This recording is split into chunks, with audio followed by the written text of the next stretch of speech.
हर हर महादेव। आज हम उपस्थित हैं काशी के अमरेश्वर महादेव मंदिर में, जो कि बड़ा ही सिद्ध मंदिर है। लोलार कुंड पर स्थित है। शंकर भगवान शंकर का यह शिवलिंग और इसकी अनंत महिमा बताई गई है। आज हम चर्चा करने वाले हैं शिवलिंग के ऊपर। श्रावण के मास में जितने भी सनातन धर्मावलंबी भक्त हैं, सभी हिंदू भक्त श्रावण के पावन महीने में रुद्राभिषेक अपने घर पर ऑनलाइन या ऑफलाइन मंदिर में जाकर के कैसे भी रुद्राभिषेक अवश्य ही करते हैं, और उनको करना भी चाहिए। कई अन्य भक्त हैं कि प्रतिदिन रुद्राभिषेक करते हैं।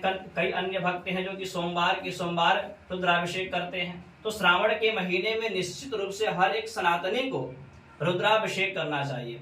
अब रुद्राभिषेक करना तो चाहिए, लेकिन किस द्रव्य से करना चाहिए? बहुत सारे लोग गंगा जल से रुद्राभिषेक करते हैं, दुग्ध से रुद्राभिषेक करते हैं, दही से रुद्राभिषेक करते हैं, मध से रुद्राभिषेक, गन्ना के रस। उसका महिमा क्या बताया गया है सनातन धर्म में, उसके बारे में आइए हम चर्चा करते हैं। सबसे पहले गंगा जल से यदि आप भगवान शंकर के शिवलिंग के ऊपर ब्राह्मणों के द्वारा रुद्राभिषेक, वैदिक मंत्रों के द्वारा रुद्राभिषेक यदि आप करते हैं, तो निश्चित रूप से आपके ताप का विनाश होता है। यानी आपके ताप कम होते हैं, आपके अंदर सौम्यता, मधुरता का संचार होता है।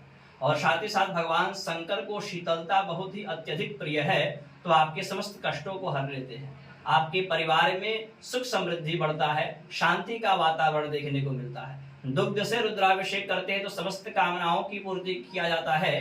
गन्ना का रस इक्षु यानी कि लक्ष्मी प्राप्ति की कामना हो, आपका व्यापार हो, बिजनेस हो, या कोई कर्जा बढ़ गया हो, तो लक्ष्मी की प्राप्ति के लिए भगवान शंकर के शिवलिंग पर गन्ना के रस से रुद्राभिषेक की महिमा बताई गई है।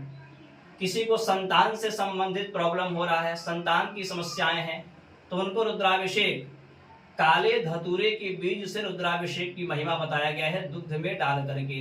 या संतान से संबंधित परेशानी हो तो दुग्ध में केसर डाल करके रुद्राभिषेक की महिमा बताई है।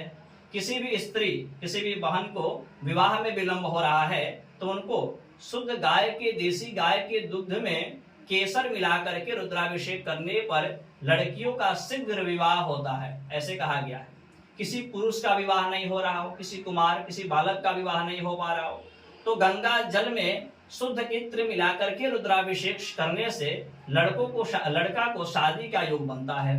उसके अतिरिक्त बहुत सारे शत्रुओं से परेशान है, शत्रु आपका जीना मुहाल कर रखा है, किसी भी प्रकार से आपके शत्रु बहुत परेशान कर रहा है, तो शत्रुओं के शमन के लिए बताया गया है कि सरसों का तेल से रुद्राभिषेक की महिमा बताई गई है।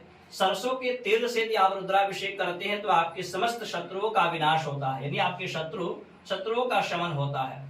उसके अतिरिक्त अन्य सारे चीजें हैं, जैसे कोई बच्चा हो, वो बोल नहीं पा रहा हो, उसके दिमाग कम काम कर रहे हो, पढ़ाई में, शिक्षा में मन नहीं लग पा रहा हो, तो उसे दुग्ध में शक्कर मिला करके रुद्राभिषेक करने की महिमा बताई गई है। किसी परिवार के व्यक्ति असाध्य रोग से ग्रसित है, रोग इसका पीछा नहीं छोड़ पा रहा हो और अत्यधिक शारीरिक रूप से कष्ट है, तो उसको कुशा मिश्रित गंगा जल या जल से रुद्राभिषेक की महिमा बताई गई है। ऐसे अन्य कई कामनाओं के लिए अलग अलग द्रव्यों से रुद्राभिषेक की महिमा बताई गई है। बाकी आप चाहते हैं रुद्राभिषेक विश्वनाथ ज्योतिष केंद्र के माध्यम से आप रुद्राभिषेक करवाना चाहते हैं ऑनलाइन या ऑफलाइन सुयोग्य काशी के वैदिक ब्राह्मणों के द्वारा, तो दिए गए नंबरों पर आप कांटेक्ट कर सकते हैं और मुझसे बात कर सकते हैं, रुद्राभिषेक की बुकिंग करा सकते हैं। धन्यवाद। हर हर